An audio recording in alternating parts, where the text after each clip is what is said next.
The Cenla India Association is getting ready to splash downtown Alexandria with a burst of color and culture this weekend as Holi Fest returns Saturday morning. Holi originated in India and is often called the Festival of Colors.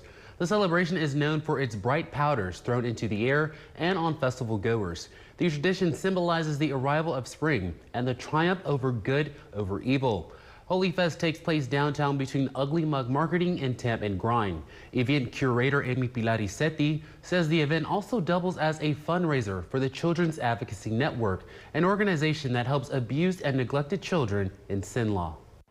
This is all for fun for kids too. So what better way to celebrate this festival than to bring hope for the kids?